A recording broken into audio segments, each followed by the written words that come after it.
Não tem lógica o dono contratar um profissional sem experiência com o mesmo valor que os outros. O meu acordo foi mesmo um acordo leonino até, né? Um acordo injusto, mas para mim foi super justo. Eu adorei, ganhei muita experiência. Eu ganhava metade do que um câmera. Eu falava assim, não. Ele perguntou se eu gravava. Não tinha experiência com câmera, né? Minha experiência era produção, era outras coisas, não operar câmera. Gravo e já na minha cabeça. Qual é a tua câmera? Qual é a câmera que ele tem para eu estudar? Porque eu entendia de planos, mas eu não operava. E operar e entender de planos é duas coisas totalmente diferentes, tá? Eu sei fazer os planos, eu sei fazer as coisas, mas operar e evento é muito diferente. Topei na hora e falei, ó, eu faço tudo que os teus câmeras fazem pela metade do preço. E aí ele perguntou, edita? Eu edito. Vamos fazer um teste? Vamos. Aí eu perguntei assim, quanto tu paga geralmente para um editor? Aí as edições que ele tinha dito na época, não, eu pago 250, depois eu faço por 80, para pegar, porque eu estava precisando de dinheiro e ganhar experiência. Eu nunca fui editor, não sou editor, mas entendo de edição. Graças a essa atitude eu comecei a entender de edição e a estudar. Quando eu saí dessa primeira produtora, eu estava tão eufórico que ele falou, topou, ele já tinha um evento, eu operando a câmera, eu ia ganhar R$100 a diária. Todo final de semana ele tinha evento, né? Pelo menos isso salvou durante esse período aí, que eu ainda não tinha contratação efetiva, né? Caraca, a primeira pessoa que eu já cheguei e já topou o que eu quis, né? E aí eu fiquei tão eufórico que eu acabei descartando as outras. Mas isso foi inexperiência mesmo de um cara jovem e que cometeu vários erros nisso. A estratégia que eu estou dizendo aqui para vocês é que se eu tivesse continuado a visitar, digamos que 3 aceitassem, ou 2, era mais 100 que ia cair, ou até mais, porque a outra produtora pode produzir mais. E aí ia cair mais dinheiro. Imagina se eu tivesse 5 freela desse, e era metade do valor, tá?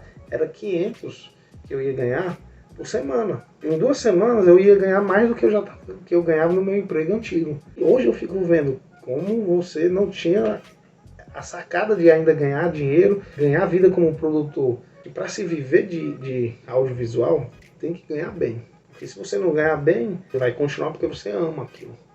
Mas você fica infeliz, né? Porque você não se sente reconhecido, você não se sente que está a par do que você poderia ganhar. Imaginem que vocês podem ganhar muito com freelas dessa forma. E não se fixando só com uma produtora como eu fiz, né? Para você que quer ganhar dinheiro, faz essa estratégia de visitar 5 clientes todo dia e se oferece pela metade do valor para tu ir ganhando experiência, tá? Os meus professores, muitas vezes eles estão na área e são pessoas de renome na área, né? Porque eu não faço a mesma estratégia de produtora para os professores. Eu comecei a catalogar os professores que trabalhavam na área e que tinham boa influência. E aí eu colava neles, eram as minhas melhores notas. Colava e mostrava o quê? Vontade, resultado. E aí eu pegava os professores e chamava, tem algum trabalho para eu fazer, ou nem que seja de graça. Para os professores eu me oferecia de graça. É meu amigo até hoje, meu professor, que é o Fernando Maia, e ele estava fazendo um documentário na época. E aí tinha outro cara que era meio que interessado e ao mesmo tempo, mas ele não tinha minha vontade, sabe? Ele convidou a gente pra gente ajudar ele nesse documentário. Eu fui com o maior prazer. Eu abri os olhos e praticamente absorvi todo o conhecimento que ele tinha para fazer isso. E nessa época saiu um edital. Eu já tinha iniciado o curso do Glauber, né? E já tinha, lembra do roteiro que eu estava escrevendo no posto? Aperfeiçoei esse roteiro no curso do Glauber, né? Eu apliquei esse meu roteiro no edital. Era um curta-metragem chamado Impulso. É um filme que eu pretendo lançar em 2022, tá? Depois eu comento um pouco mais sobre ele. Mas a questão é que eu apliquei nessa época, nesse edital. Sabia também que todos os professores se conversam, né? E aí eu cheguei para minha coordenadora na época e perguntei se ela não tinha alguma empresa para me indicar. E ela provavelmente já deve ter escutado muito de mim. E aí ela disse, Rafa, eu tô saindo de uma produtora, eu era coordenadora de produção, e o Marquinhos vai precisar de um produtor. Eu acho que você tem um perfil de produção que ele está procurando. E aí eu cheguei lá no Marcos. Você tem que ter noção que você não pode transparecer inexperiente e você tem que ter uma postura, olhar nos olhos, não desviar, olhar, não abaixar a cabeça, ter um tipo de tom de voz que não seja nem ameaçador e nem, digamos, desleixado. Você tem que passar na sua voz empolgação e confiança, né, do que está falando. E aí tem essas técnicas que vai fazer que tu gerar mais confiança em si e para o outro. O próximo também vai começar a confiar mais em você. E foi dito e feito, eu fiz uma proposta para o Marcos. Marcos, vamos fazer aqui um teste, né? Me dá 3 meses para provar quem eu sou como produtor. Durante esses 3 meses você me avalia. Eu não quero um salário agora, eu quero apenas uma ajuda de custo de R$800, que eu fiz umas contas básicas, que dava para pagar algumas contas e sobreviver legal na faculdade, né? E aí ele falou, tudo bem. Sabia que essa era uma oportunidade muito boa, tanto pela estrutura que ele tinha. Quando eu cheguei lá, era uma estrutura que ele estava acabando de reformar, estava lindo, a produtora dele é linda, até hoje é linda, tem os melhores equipamentos praticamente daqui, e cara, eu fiquei assim, eufórico, né, porque ele tinha aceitado. E aí eu comecei a ganhar experiência realmente na área, porque lá tinha clientes, né, grandes como o Extra, né, como a Jacaúna, todas as funções praticamente eu ia, né, absorvendo e consumindo e estudando elas. E no final dos 3 meses eu me surpreendi. Me fez a proposta para eu substituir a minha coordenadora na época, que ela era o quê? Coordenadora de produção. Eu topei, né? Como eu disse, eu gosto de um desafio. Eu acho que todo produtor, o poderoso produtor, né, ele gosta de um desafio. E a primeira coisa que eu fiz foi estudar, né? Sempre, né? Sempre. Eu comecei a perturbar até a coordenadora, né? E aí, me ensina isso, como é que você fazia, o que é que era a sua função. E, além disso, eu ganhei um programa para dirigir, né, que era o Brasil Musical. E foi uma época maravilhosa, que eu aprendi muito. A segunda família que eu tinha naquele momento era a MT Video. Mas o grande pulo de evolução na minha carreira não foi a entrada na MT Video. Lembra do roteiro que eu estava escrevendo? Caraca, doido, você ganhou o edital. Como assim? Eu ganhei o edital? Eu não acreditei. Eu esqueci tudo que eu estava fazendo. Entrei na Secult, poxa, e vi o meu nome. Cara, essa sensação, uma sensação tão boa que eu tenho na memória. Eu pensei na hora comigo que eu vou fazer agora um filme com verba. E eu decidi que eu não ia ganhar nada com o filme. Eu ia justamente investir no filme e na minha educação. Eu decidi que eu ia contratar os melhores profissionais para aprender com eles. A prioridade para mim era contratar os melhores para que eu pudesse aprender com os melhores, né? E também que eu não poderia transparecer inexperiente como na época eu era. Foi uma coisa de louco esse filme. Foi uma coisa que mudou muito a minha vida e a minha carreira, né? Sou fã, né, do Rosenberg Cariri. E nessa época eu conheci a filha dele, que era a Bárbara Cariri. Então eu contratei ela. Na primeira conversa, R$1.000 a pré-produção e produção R$1.500 a semana. Caraca, um produtor pode ganhar tudo isso? Eu queria ela, eu tava querendo aprender, então tinha que ser o melhor daqui, né? E aí ela começou a me ajudar nessa minha jornada, que foi fazer o meu filme. E foi maravilhoso fazer o filme com ela, com a equipe que ela me indicou, né?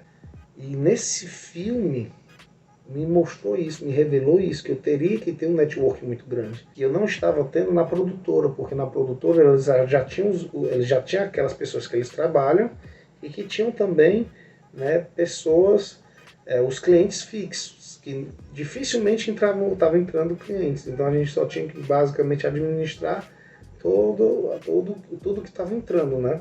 E pela forma que eu trabalhei, pela forma que eu estava levando, né, o filme, eu fiz amizades no filme, foram cruciais para eu aumentar o meu network. Eu fiz amizade com técnico de som, fiz amizade com fotógrafo. Então, o network, depois do final do filme, é algo que o poderoso produtor tem que ter para resolver tudo. E aí, a partir daí, eu comecei a criar a minha lista de network. Eu ia anotando no celular os nomes, botava lá a função, né? E se ele fosse a minha primeira escolha, eu botava 1. Se ele fosse a segunda escolha, 2, né? E aí ia botando. E aí eu classificava também por valor de diária. É A, B, C, D. O A era a mais cara de todas. Às vezes a segunda opção era mais cara. Mas nem isso não significa que eu não chamaria e não trabalharia.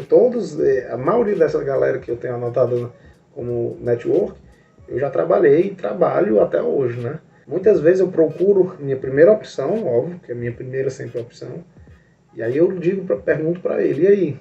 Você pode fazer por tal, tanto. Muitas vezes ele topa, mas às vezes não, porque ele já está fazendo outro e não tem como conciliar. E às vezes ele não quer fazer por aquele valor, porque é pouco, né? Mas, como eu disse, o poder de você ter ser uma hierarquia horizontal, né? Não vertical, e tratar as pessoas bem servir, é que elas vão querer retribuir isso uma hora ou outra, entendeu? A maioria das pessoas que trabalharam comigo a um custo barato ou a um custo tipo assim de troca de experiência, eu me sinto na obrigação de ajudar elas também, entendeu? E eu sei que isso é recíproco, né? Quando eu precisar, ele vai estar lá, a pessoa, para me ajudar também e vice-versa. Então é algo muito interessante como a gente vai construindo isso. E eu não enxergava nada disso que eu estou falando para vocês quando eu estava vivendo isso. Mas vocês podem agora, eu falando isso para vocês, tomar uma decisão e mudar algumas coisas, né? Principalmente as viradas de chaves que eu tive, vocês já podem ter sem passar por elas. Então, assim, o network hoje é um grande diferencial para mim e foi naquela época também. Porque o que foi que eu fiz para aumentar a minha renda? Eu comecei a criar uma equipe de freelancer. Lembra que eu comecei como freelancer? Então, eu fiquei pensando, por que eu também não contrato galera? Chamo, porque eu ia ganhar o dinheiro e depois repassava para os caras. Ficava com a minha parte. E foi assim que eu fiz de início. Criei. E lembra da minha técnica de visitação para achar emprego? Eu usei a mesma técnica para achar o quê? Clientes, né? E aí eu ia pegando um cliente ali, outro ali. Geralmente, né, o orçamento que eu conseguia, inicialmente era R$ 1.500. Quase no final, né, que eu estava no Marcos Távora, eu já estava cobrando R$ 3.000. Óbvio que eu não ficava com os R$ 3.000, porque eu não tinha tempo. Mas se eu não tivesse emprego, se eu não tivesse a faculdade na época, eu poderia pegar mais. Para você pegar mais clientes, vocês não podem assumir cargos que vão demorar muito tempo, como editor. Se você for editor, esqueça, e tem um tempo mínimo para você editar bem, né?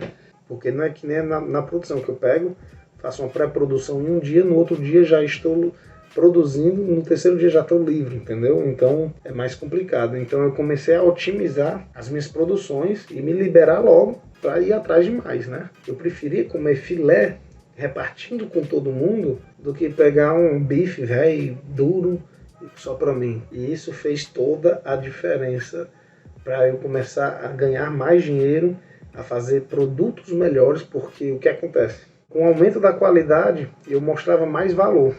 E aqueles clientes iniciais, eles não tinham mais como me contratar, né? A maioria do empresário, né, não sei se nas outras áreas são assim, mas aqui em Fortaleza, a mente deles são pequena em relação à divulgação, a vídeos, né? Muitas vezes na cabeça dele, ele tem um sobrinho que grava, que tem um celular bom, ele acha que não vale aquilo, né? Mas eu sempre falo assim, ó, é uma comparação de um Fusca e uma BMW. E muitas vezes eu uso isso até no meu pitch de vendas, né, com os clientes. Tipo assim, tá, o seu sobrinho, ele anda de Fusca, e eu sou uma BMW. Aí ele se olha, ele não sabe onde eu quero chegar. O Fusca e a BMW, eles te levam para qualquer canto, mas o que vai te diferenciar é simplesmente a qualidade, né, e o conforto com que você vai chegar. Fora com como você vai ser visto pelos outros. Você vai chegar em um canto de Fusca, as pessoas vão olhar de uma forma. Se você chegar de BMW, elas já vão entender de outra forma. E aí muitas vezes isso impacta, né, o cliente, porque porra, eu posso ter uma BMW a um custo até acessível, mas eu não posso, né, chegar nos cantos de Fusca que as pessoas vão falar. E aí, às vezes, isso faz com que eles tomem a decisão. Isso foi algumas técnicas que eu fui adquirindo, estudando e mesmo experienciando, né, o convívio, essa forma de lidar com as pessoas, a comunicação no geral. Esse é um vídeo, um pouco até, para vocês me conhecerem também e saber que eu já fui como vocês, tá? E é por isso que eu sempre digo para vocês, invistam em cursos, aprendam com cursos, porque isso não tem valor real, porque o curso que eu comprei, que eu ganhei o edital, vocês estão vendo tanto de benefícios que me trouxe, né? Um simples curso me fez dar um pulo gigantesco, né? Invistam em você. Não é um gasto, não é simplesmente você pegar esse dinheiro e jogar ali. É um investimento de médio a longo prazo. Esse vídeo vai ficando por aqui, tá? Se esse vídeo te ajudou de alguma forma, se te impactou de alguma forma, porque eu gosto muito de estar mostrando como é a vida de quem produz, que vive de audiovisual, que ganha bem com audiovisual. Eu espero que eu possa ter ajudado muitas pessoas com esse vídeo. E aí eu me despeço e até o próximo vídeo, pessoal. Tchau. Dá um joinha aí, se inscreve no canal e não vai perder o próximo conteúdo, tá?